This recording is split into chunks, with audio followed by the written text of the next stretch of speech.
Thank you. Thank you very much. You can take your seats.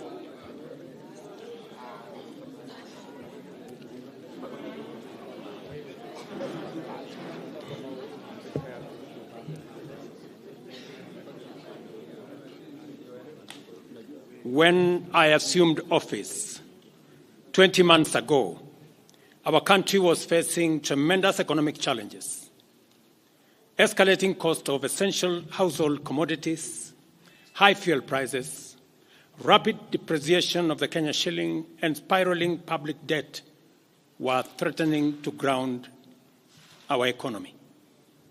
My administration has worked hard and consistently so that today the prices of essential commodities like unga have dropped from 240 shillings for a 2-kilogram packet to Kenya shillings 100, majorly attributed to our fertilizer subsidy program, the resilience of our farmers, and good rains that were given to us by God.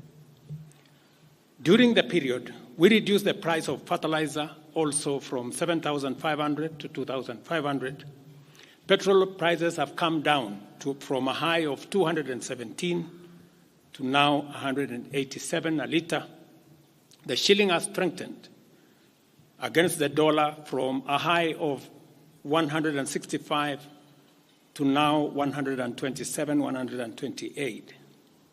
We have made significant progress in pulling the nation back from the brink of debt distress. Our debt situation is better managed, and our budget now has space for investment and in programs aimed at easing the hardship on vulnerable people and creating opportunities for our young people. Our GDP grew by 5.6% last year, ranking Kenya among the 27 fastest growing economies in the world.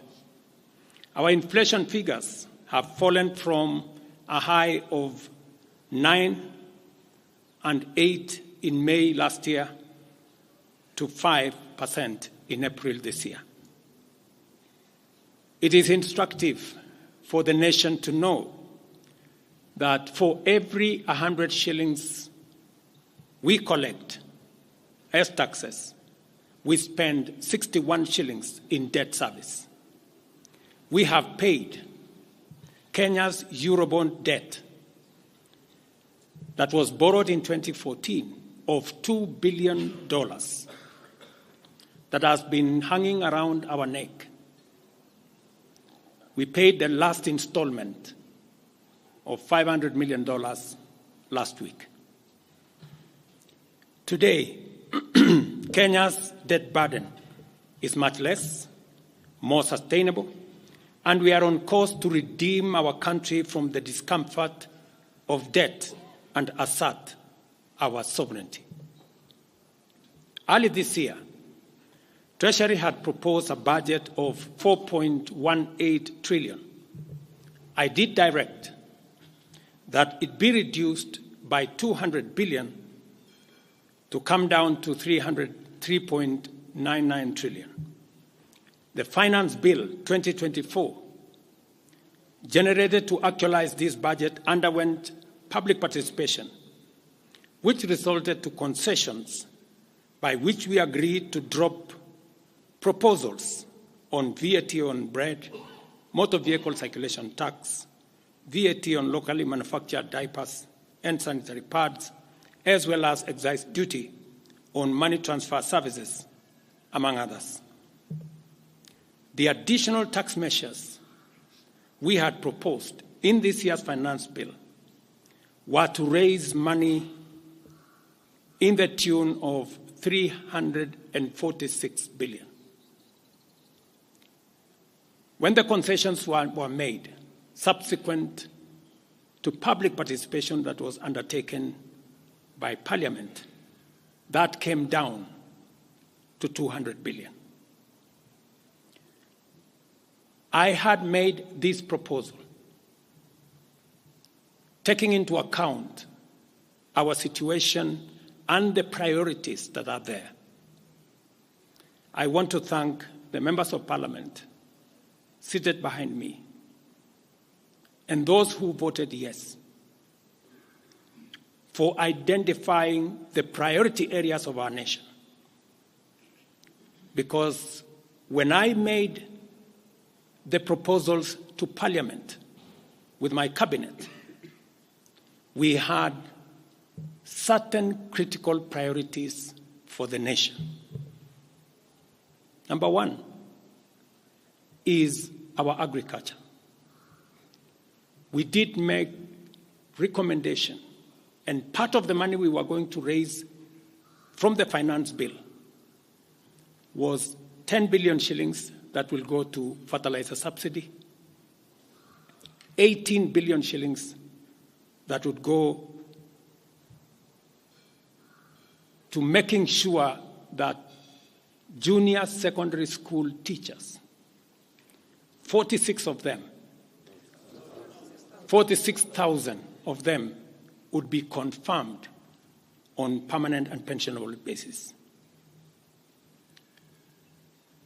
We are very clear in our minds that education being the greatest equalizer, no child in Kenya should go to a school where there is no teacher or where there are no adequate teachers. It is because of that reason that in this finance bill also, we had committed to hire an extra 20,000 teachers.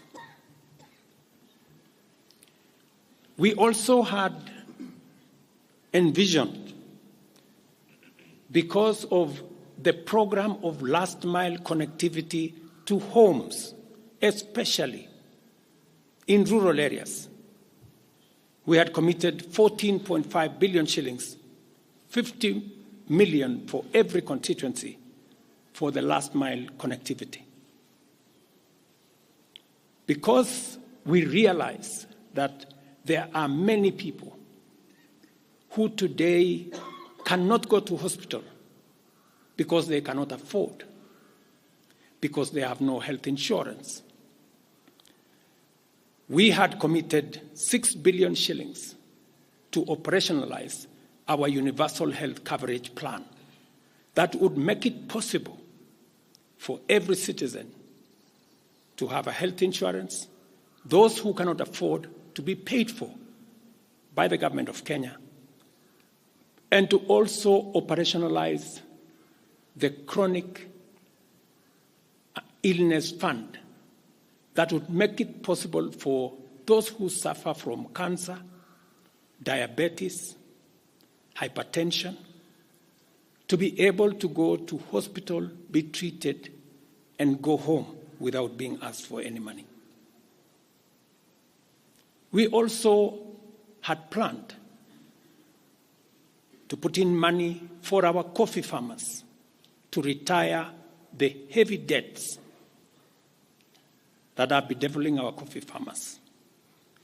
We also had allocated money for our sugarcane farmers to make sure that our sugarcane farmers get out of the debts that they're in. We had also committed to our milk farmers 2 billion shillings to make sure that every farmer is paid a minimum of 50 shillings per litre to make sure that these farmers, very hard-working citizens of our nation, get a fair return for their hard work and for feeding our nation. And that is why I commend these members of parliament for agreeing with us that all the priority areas I have mentioned were the right priorities to be funded. And by so doing, they supported the proposal to incorporate also the views of the people. These members of parliament came back to us after they went to listen to the people of Kenya. And they came back and reduced the budget on their own by 146 billion shillings. Notwithstanding all these concessions, it has become evident that members of the public still insist on the need for us to make more concessions. And because I run a government, but I also lead people, and the people have spoken,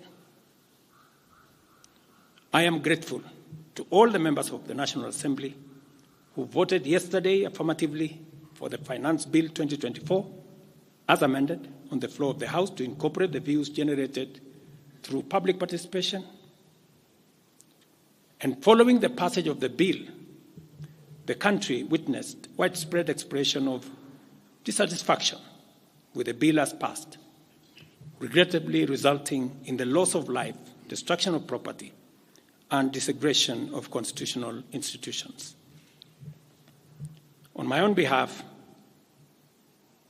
and on behalf of these members and many other Kenyans, I send my condolences to the families of those who lost their loved ones in this very unfortunate manner. Consequently, having reflected on the continuing conversation around the content of the Finance Bill 2024,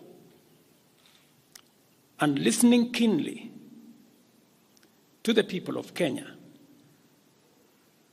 who have said loudly that they want nothing to do with this Finance Bill 2024, I concede, and therefore I will not sign the 2024 Finance Bill, and it shall subsequently be withdrawn, and I have agreed with these members that that becomes our collective position.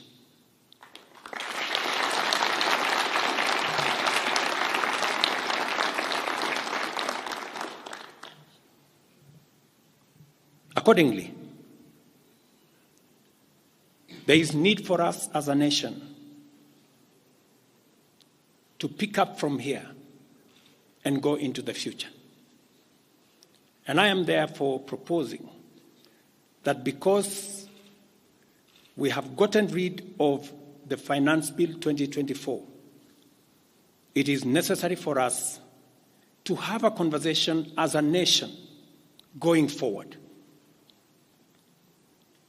How do we manage the affairs of the country together? How do we manage our debt situation together? How do we work on the budget with the deficits that now exist together? And as I committed last Sunday, I will be proposing an engagement with the young people of our nation, our sons and daughters, for us to listen to them. As I said on Sunday, listen to their views, listen to their proposals, their ideas, their concerns, and what they think we should do better as we go forward. I am also recommending a multi-sectoral, bipartisan, multi-stakeholder engagement from civil society, religious organizations, professional bodies, for us as a nation to speak to the future of our country, again, together. And this will be on matters that are contained in the bill and matters that the people of Kenya have canvassed in the conversation that has been going on. In this regard as well, I am directing for immediate further austerity measures to reduce expenditure, starting with the Office of the President, the entire presidency, and extending to the entire executive arm of government. Operational expenditure in the presidency be reduced to remove allocations for the confidential fort, reduce travel, hospitality, purchase of motor vehicles, renovations, and other expenditures. This will cover the entire presidency and also the executive arm of government. I also propose that equally, Parliament, the judiciary, and county governments, working with the National Treasury, also undertake budget cuts and austerity to ensure that we do live within our means, respecting the very loud message that is coming from the people of Kenya.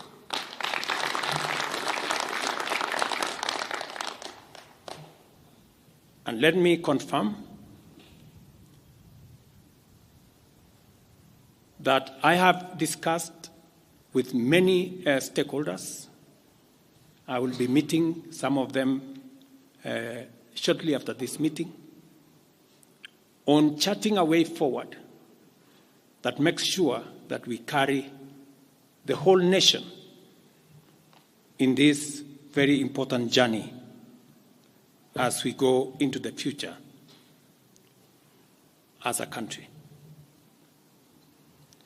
Let me also confirm that as we deal with austerity, the loud message on dealing firmly, decisively, and expeditiously with corruption is a matter that we have discussed and we have agreed that it will take the front banner as we go into the future. We will continue to do this and carry out this very important conversation. And I want to remind us that we should proceed within the foundational principles upon which our nation is founded, namely constitutionalism, adherence to the rule of law, and respect for constitutional institutions. We must continue to operate within the parameters of the law. I thank you.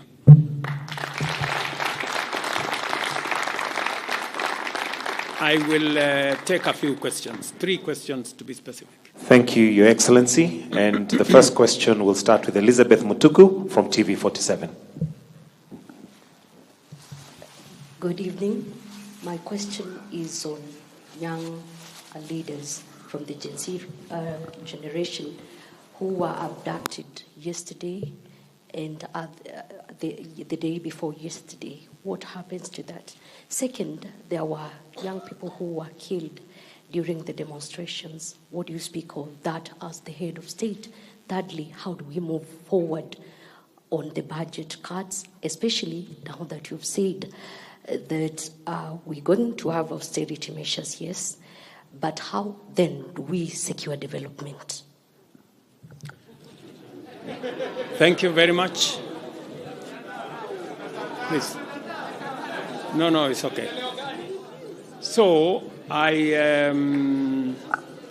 have said young people, 6 to be exact, 6 people yesterday lost their lives. Very unfortunately, they shouldn't have lost their lives. And I have said it is a very unfortunate situation. I wish that would not have happened. And there is a framework that will make sure that those 6 Kenyans who died yesterday will be accounted for. Number 2, I did promise the country that there will be no extrajudicial killings going forward. And ever since I came into office, There is not one incident of extrajudicial killing. What you said about abduction are statements that were attributed to some of our civil society groups, but all the people they mentioned have since been found in police custody, and those that were already processed were already released. On the matter of development that you have said, minus the finance bill, it means that some of the development programs amounting to 200 billion shillings, we will have to cut down, to delay them. They will have to wait, some of them, for next year. We will try it again. We will try next year to find some money. Some of them we will have to cancel, because that's the nature of things. And it is because the people of Kenya have spoken loudly that they want a leaner budget for us as a country. Question number 2. We'll take the next question from Busara, K24. Naam, swali langu la kwanza ni wazi kwamba matumaini ya vijana wa Gen Z na baadhi ya Wakenya kwa wabunge yamepungua kabisa ama hata yamepotea. Kwa hivyo kama rais unachukua hatua gani kuhakikisha kwamba tunawahusisha vijana katika maamuzi muhimu hasa katika masuala ambayo yanalenga taifa ama ujenzi wa taifa? Swali lingine, je, utahakikisha vipi uwazi katika mpango wako wa kupunguza matumizi serikalini? Maana yake umesema kwamba kuna austerity measures.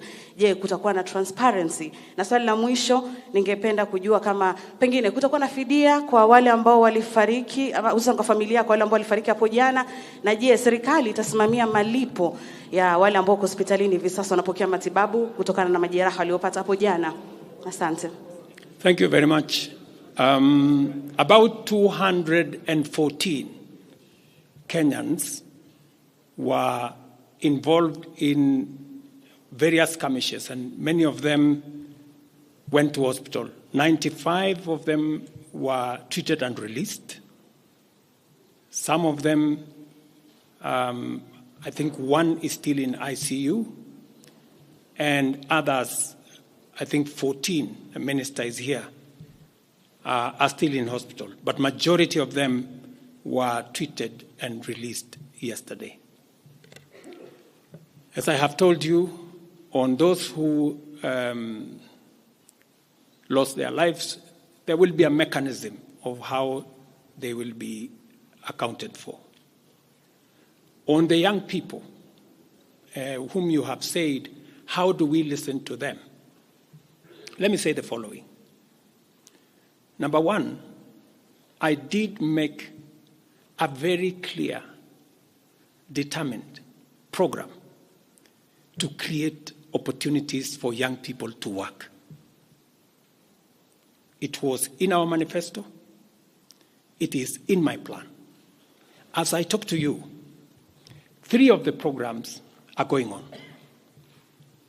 The housing program today has 160,000 young people working as engineers, as architects, as quantity surveyors, plumbers, masons, carpenters, artisans, transporters, accountants. We have 160,000 young people working, because I did take the decision that if we don't deal with millions of young people out of school, out of college, who have certificates and they don't have jobs, they will soon become a very big challenge for us as a country, as we are witnessing at the moment. All the young people you see, they are looking for opportunity. They are looking for jobs. And that is why our housing program, once it is fully rolled out, we will have a minimum of 500,000 young people working in our housing program. Number two, I have been very clear on making sure that additional to our housing program is our digital infrastructure, the digital superhighway, the digital hubs, and the whole ecosystem of what we are doing in creating digital jobs. I was in Ruto with Honorable Kingara, who's right there, not more than a month and a half ago, launching a hub that will hire 4,500 young people under CCI. In this budget, we had added 10 billion shillings to CDF for them to be able to construct ICT hubs in each ward in the Republic of Kenya. That would give opportunities for 200 to 300 young people in every ward to access internet, to be trained, to have a hub, and to monetize their digital skills. We will still find another way of implementing this plan, even if we have to cut back on CDF, if that is what is going to happen. Again, because we believe that young people deserve opportunity. As I talk to you, we've just concluded 3 bilateral agreements, one of them with Germany, on export of labor.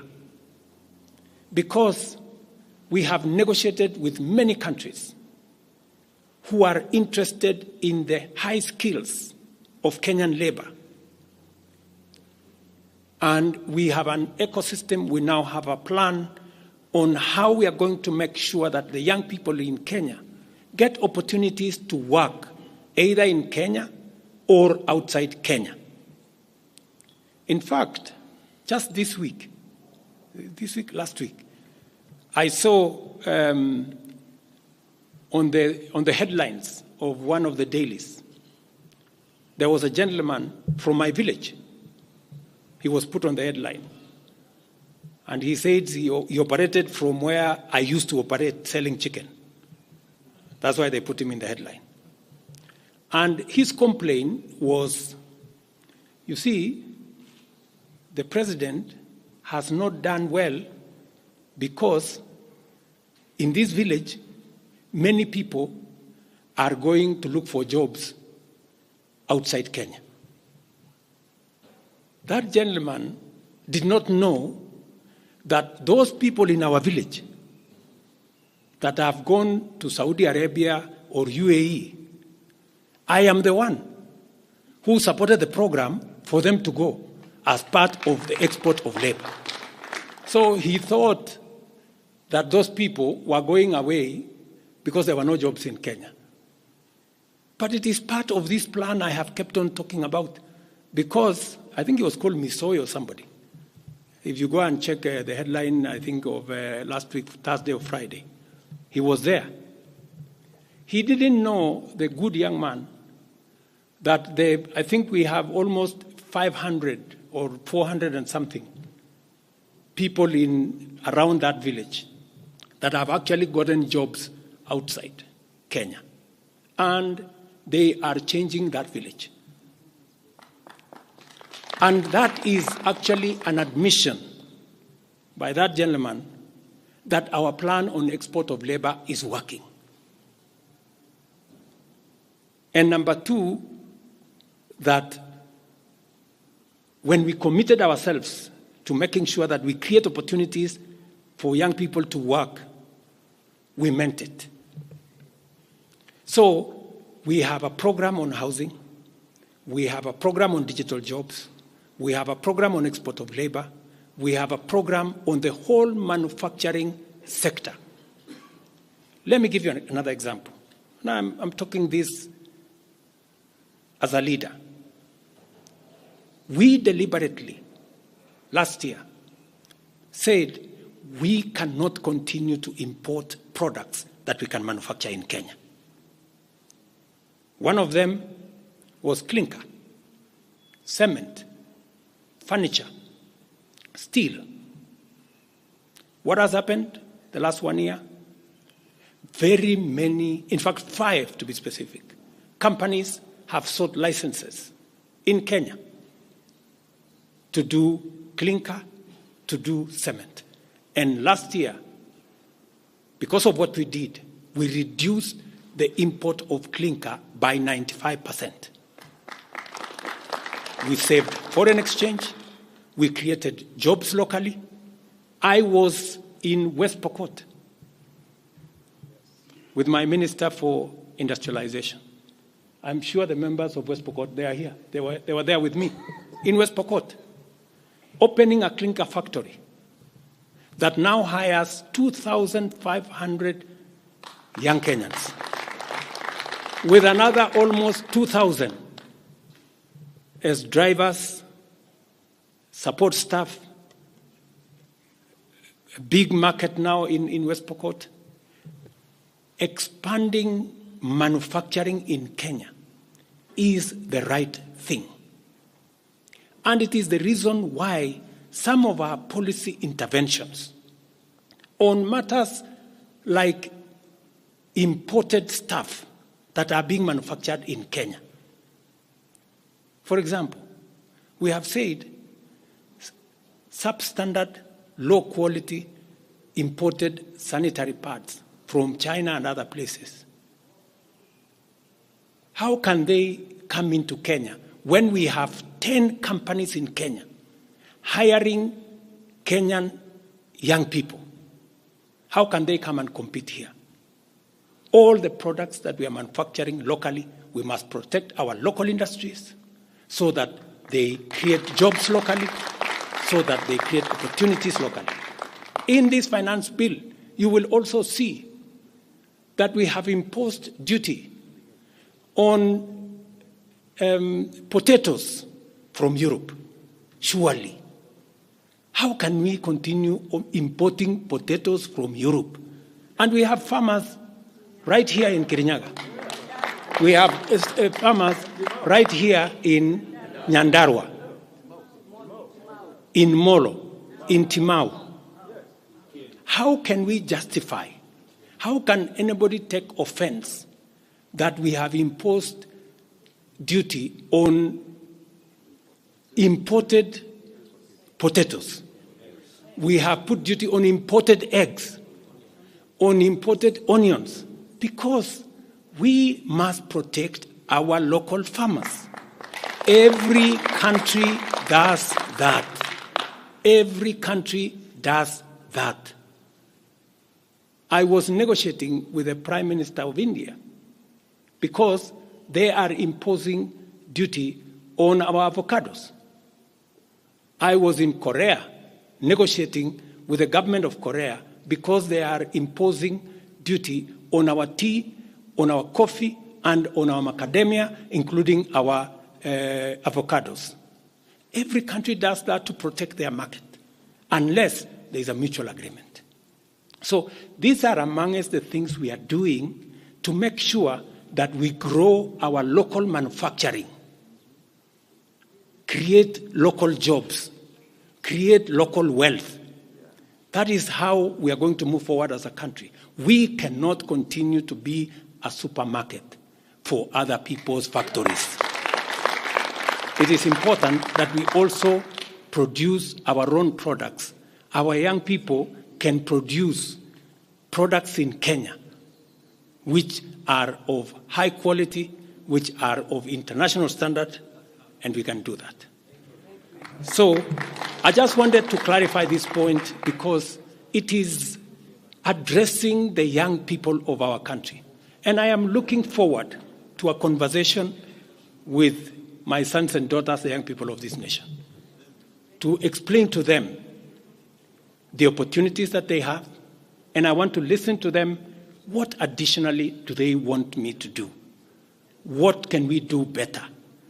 And how can we move the country forward together? Thank you very much.